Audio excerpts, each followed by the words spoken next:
Hey, Hannah's Hive, it's Dr. Maya here, and I'm thrilled to invite you to our newest series, Faith Fuel, sharing testimonies and igniting hope. In the spirit of my dear grandmother Mary, who always says, you don't have to do anything extra, just tell what God did, we're embracing the simplicity and power of storytelling in this series.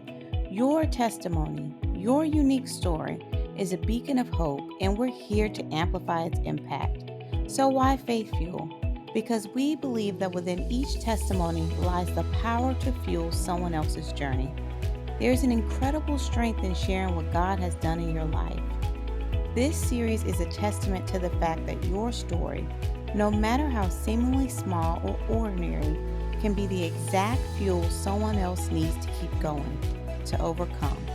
So here's the purpose. We're creating a sacred space for you to share, connect, and inspire. And the benefits, oh, they are boundless. Whether you're a storyteller or a listener, Faith Fuel is a source of encouragement, a reminder that even in the midst of life's challenges, God's grace is at work. So stay tuned and let the stories unfold.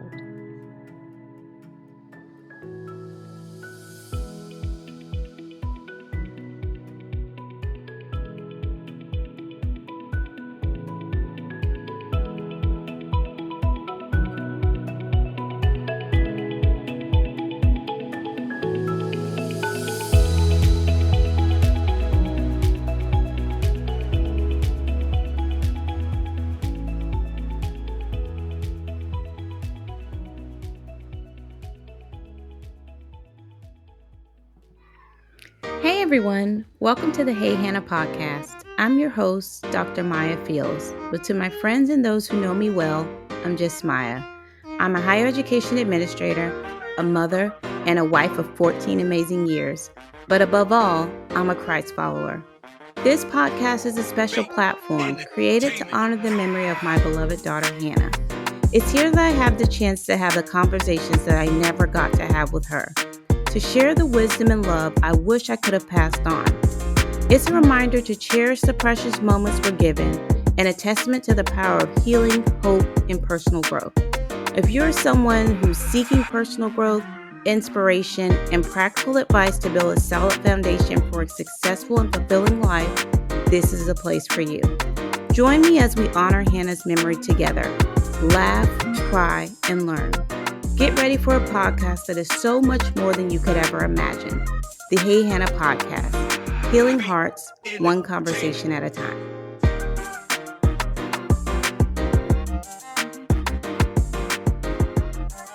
Hey everybody, welcome back to another episode of the Hey Hannah podcast. I am so thankful that you all continue to join in, and I pray that you are being encouraged with our Faith Fuel series, because I know that I am every time I get to connect with a wonderful person who is willing to share their testimony. Today we have Destiny Thomas with us, and she has so graciously agreed to join us today and share her testimony. Destiny, thank you so much for being here. I'm absolutely glad to have you. Thank you so much for having me. I so appreciate it. And I just love what you're doing. So thank you for this opportunity. Absolutely. All right, Destiny, take it away.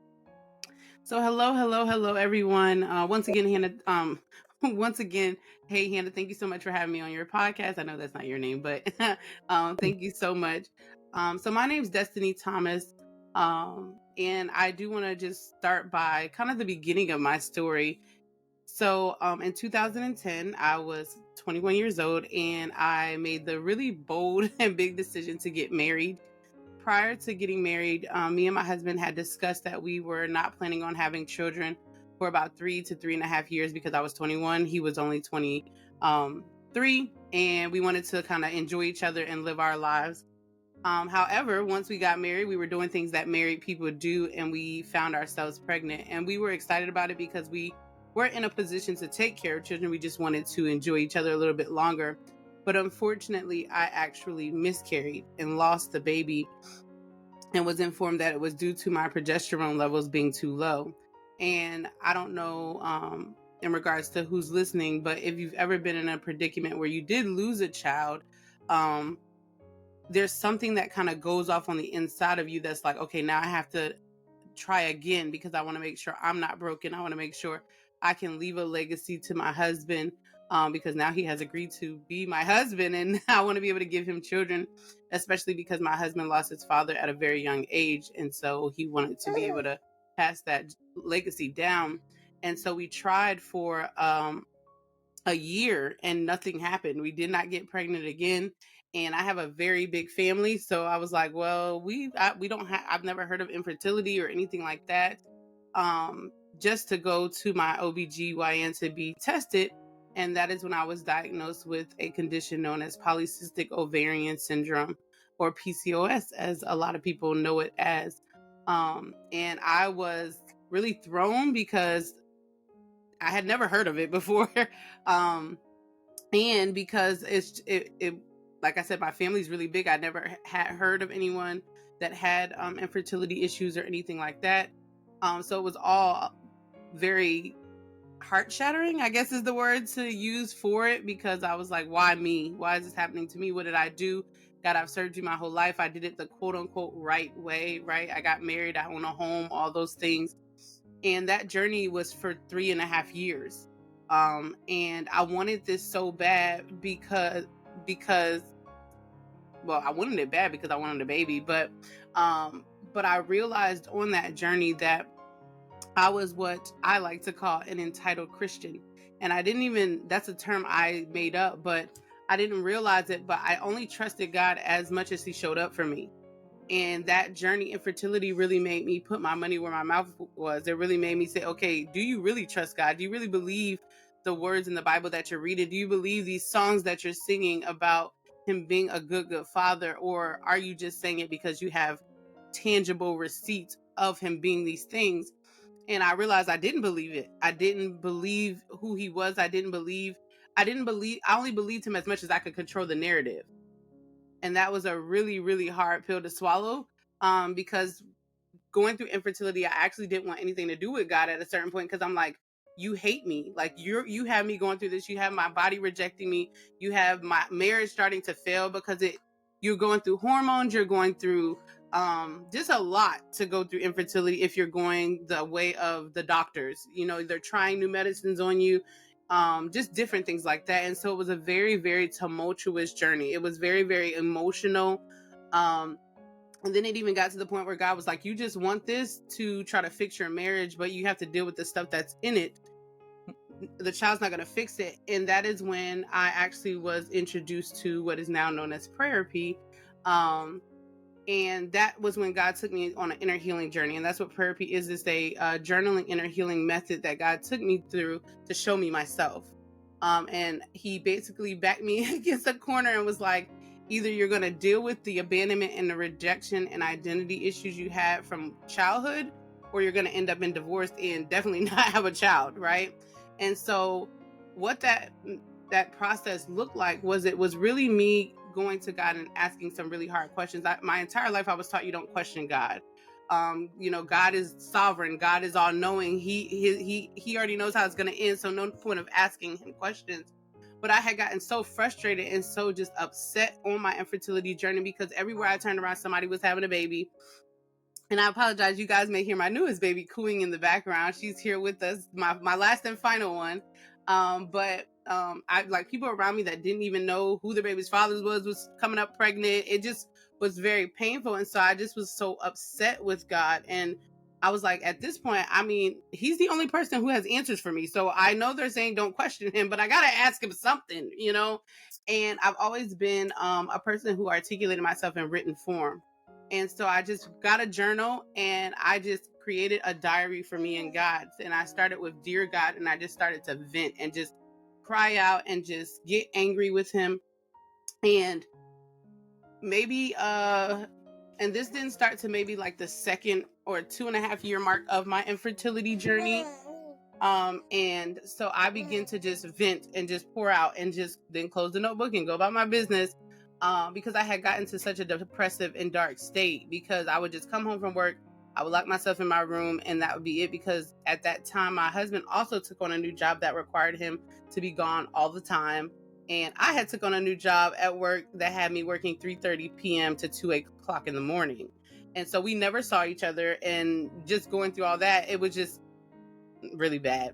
And so I just begin to vent and cry out to God, and just, not really even cry out to him for help, but just in anger and just frustration and just like disappointment, I guess is the best word to use. And probably like a month in, I would get this unction as I was journaling to write GS, and then I would keep writing. And then the next day, the same thing would happen, and I would just keep writing GS and keep writing. But I never thought to like go back and read my journal entries, because you kind of, when you're writing, you think you know what you're writing, but you really don't realize what you're writing until after you go back and read it. And it was probably a week in or two, and I felt this unction to go back and read the journal entries and read after GS. And my mouth hit the floor, because I was like, oh my gosh, God is actually responding to me. And I didn't realize it, but GS was every time he wanted to start speaking, he had me write GS, because it meant God speaks.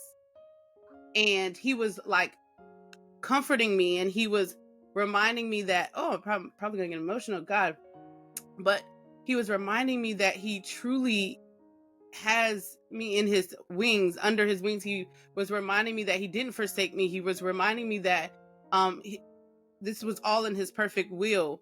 But more importantly, that there were some things about myself that I needed to deal with, that relationship after relationship and friendship after friendship, I was just moving through life so fast and not really dealing with the things that I dealt with as a child, with my father not being there, with my mom working all the time, things like that. And he was like, and you brought it into this marriage, and you're going to run this man away because you want things to be your way, because you want to be in control, because your childhood, you had no control. And so that's what was happening. My husband was against us having a child right now, because he's like, we sat down and we had a whole conversation that we were not going to have kids for 3.5 years. And now, I understand we had a miscarriage and it was a real thing, but now you're changing the entire plan because of something you want, right? And one thing that God said to me, and it really shook me, was, Destiny, I don't only want to answer your prayers, but I want to answer his too. And right now you're not praying the same thing. And that was mind blowing, because I think sometimes we want what we want, and we forget that if it includes other people, God is listening to both people's prayers. And so fast forward, I really desired to get close with God after I realized he was talking to me. He didn't forsake me. And so the Lord took me to actually Samuel, and to study the story of Hannah. And I like read it front and back, and just was like, just studying it. And I was like, there was something in her cry, that cry that she did in the church where Eli thought she was drunk, and there was something in it. And I locked myself. But before that, what God highlighted to me was, it says in the Bible, it says God closed her womb, meaning God was the one in control of the entire time, right? Like, I could do all this stuff with the doctors, but at the end of the day, when God wanted it to happen, that's when it would happen, how he wanted it to happen. And so I made a decision to stop going to the infertility specialist, and just stop. I was like, I'm just going to rest in you. I'm going to, just trust that your plan is your plan. And I began to study Hannah, and I locked myself in this room that I'm actually in right now. And I just began to cry out to God. And I said, God, you're sovereign. You're good. You're on time. And God, whatever has to happen for you to open my womb, I'm giving you permission to do it. And I just felt something shift, but I didn't know what it was. And about 2 weeks later, I got a call from my mom, and my mom is very prophetic. But she calls me and she shares something with me that literally shattered my entire identity. She informed me that who I believed my father was my entire life was not, or may not be. She wasn't confident, but she said it may not be. And I was like, what? And during that entire process, I was like heartbroken, because I was like, why is this happening now? But I just had this peace that God was like, this is happening for a reason. And so she informed me of that. So we went through the entire process of taking the paternity test and all of that. And in fact, this new gentleman was my father. And I'll never forget, I'm from Pennsylvania originally, and that's where I had to go meet the people. And my biological father and his family. And before I went to meet them, I went to see my grandfather, which is my mom's dad. And he's a pastor. And we went to his church, because every time we go visit, we go to church with my grandfather.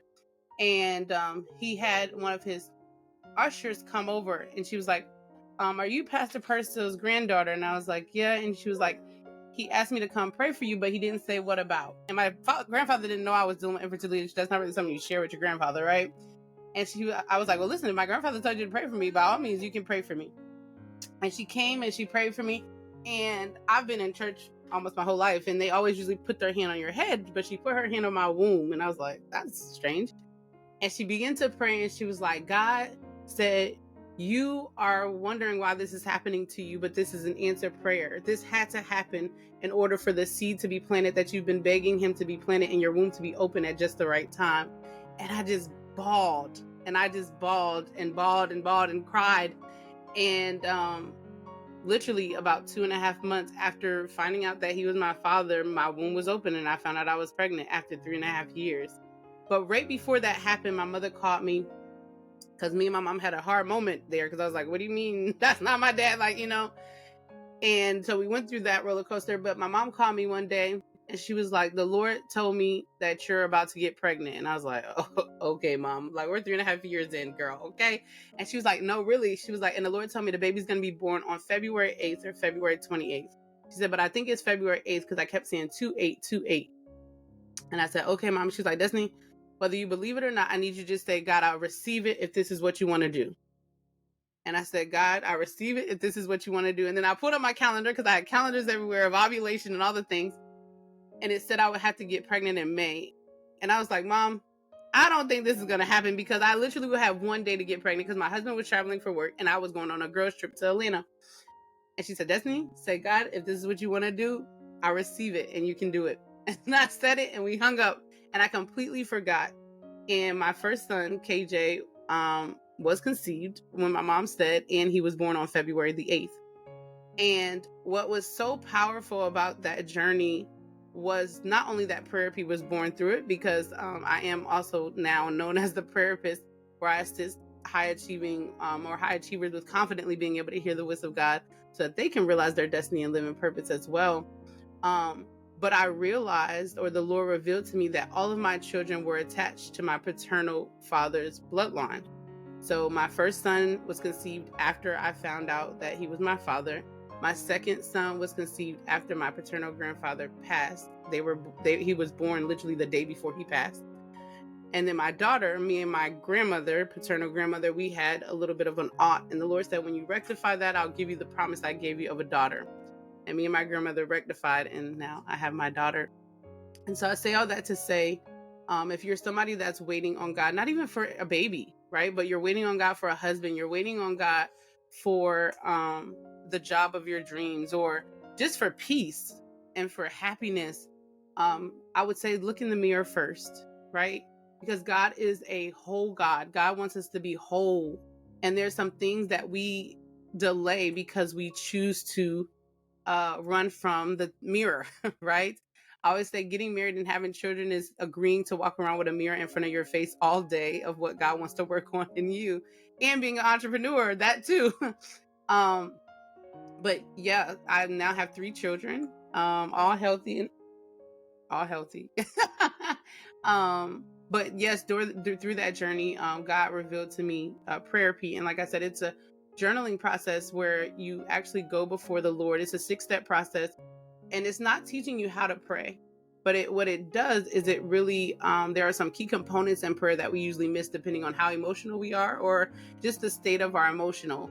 And so what it does is it postures you appropriately to be able to hear him clearly, and also receive instruction from him, because a lot of people hear from God. We all should hear from God. That's what the Bible says, but we don't know what to do with what we're hearing. And so it gives you the strategy of the execution, which is the most important part in obeying him. But yeah, that's my story.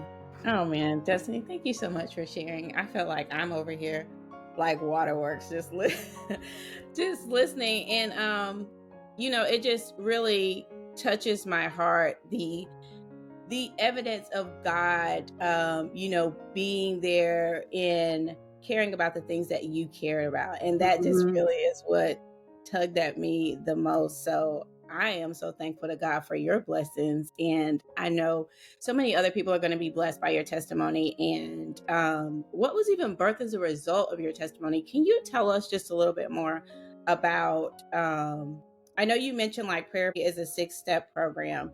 And can you tell us a little bit more, like if someone were to go through your program, what would they expect to receive, or what position would they be in at the end of the program? Absolutely. Well, Prayerpy isn't a program. It's a just a 6-step process. Okay. It's a formula.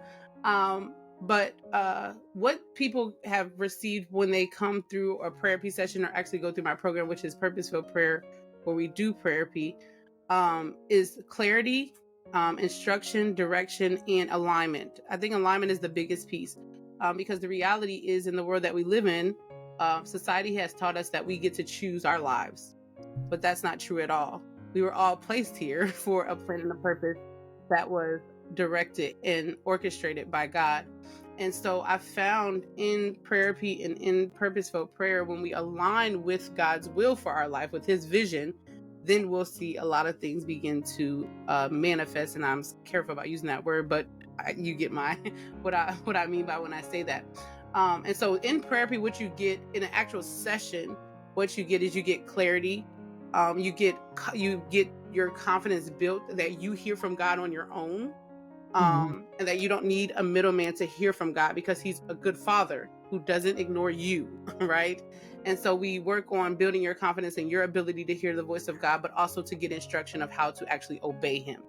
And so the session, just really quickly, is the first. I only now offer an hour session. I usually used to do shorter ones, but in the hour, the first 15 minutes, we go through what is called venting. And you literally share anything you have going on, whether it's in your relationship with God, in your personal life. And while you're venting, the Holy Spirit will actually give deeper descriptions of what's really going on. So you may say something like, lately I've been feeling misunderstood. I've been feeling overwhelmed by taking on things of the world. And the Lord may say something like, that's intentional, because I'm trying to get your attention to allow you to realize you don't know how to relinquish control to me at all, but you want to control everything, right? And so we'll kind of go through the things He's saying, but He'll also give us the seed and root work of it. So He'll say, you like control because your mom as a child was in a domestic abuse relationship and you felt like you could control the narrative, or it would be different if you had control. And so we'll kind of talk through those things. And then towards the end, we do a journaling prompt together. And that's where we go before the Lord to ask the Lord to reveal why we operate in certain capacities. How do we stop operating? What are some keywords He can give us to know we're operating in those spaces? And you receive a prophetic letter from myself, from God to you, and then you also have your own to confirm that you in fact heard Him. Because a lot of times when we read the letters that we got, something He said to you on your paper matches what I got, and we're not together, right? And you're like, oh my gosh, that was Him speaking to me the whole time. And so from there, that gives you that clarity of, okay, I did hear Him say that podcasting was the way to the next, but just because I put an expectation of it to make money, and that's not what He told me, I need to keep going. And so that's how the sessions go. And then the program, we do multiple of those sessions, but we also do an actual project where we rewrite our vision for God's vision. And we go before the Lord and say, okay, this is my vision of what marriage should look like. This is my vision of what X, Y, and Z should look like. But God, does this align with what you have? And we allow Him to rewrite our entire vision. Oh, I love it. That sounds absolutely amazing. Hannah Hive, as always, I will link everything in the comments so you will be able to follow and connect with Destiny and learn more about her programs and what she is offering. My last question I'll ask you, Destiny, is for anyone who's listening, and they hear your testimony, what would you say to them that you would want them to pull from your testimony to keep them encouraged? The biggest thing I would say is you can question God. He is a good Father, one that truly cares about you emotionally, physically, mentally, financially, right? He cares about you in all the aspects of the aspects. So you definitely can question God, but more importantly, He's the expert at all things. And so as much as you can question Him, you can also be silent and trust that He has a response and an answer for you. One of the hardest things that it was to take from God is God said you weren't praying at all this entire time. You were just venting. And I was like, I was praying, I was crying, I was doing all the things. And He was like, no, you were venting. He said to pray is to be in conversation with me, meaning you come to me, you do vent, but you have to trust me enough to be the expert that you be silent just enough to get the actual solution and answers to your problem. And so that's what I would give you. He really cares about what you're going through, regardless of what you've been taught about him, or what you've learned yourself about him. Really get to know him on an intimate level, because he truly does not abandon or forsaken you. Oh, I love it. Destiny, thank you so much for being here. It has been an absolute pleasure to chat with you. It really has. Hannah's Hive, you've been listening to the Hey Hannah podcast. If you haven't already, please give us a quick review and rating on iTunes. And don't forget that you can follow us on social media. We are on Facebook and Instagram.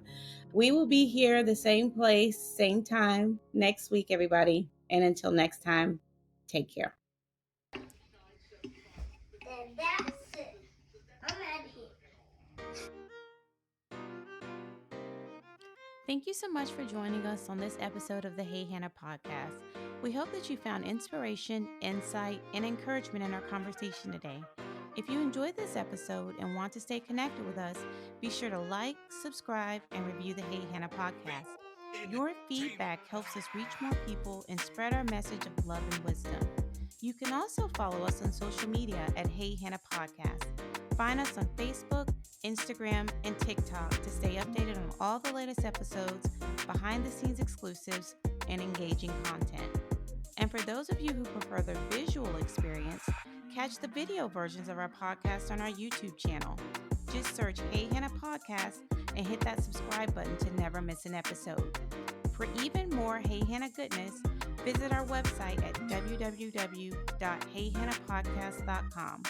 There you'll find updates, bonus content, and join a community that embraces you with open arms. Your continued support truly means the world to us. Together, let's spread love, share wisdom, and honor every precious moment. Because here at Hey Hannah, we believe that life is meant to be lived well. Remember, a new episode of the Hey Hannah podcast is released every Wednesday, so mark your calendars and be sure to tune in. Thank you again for being a part of Hannah's Hive. Until next time, take care.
Entertainment.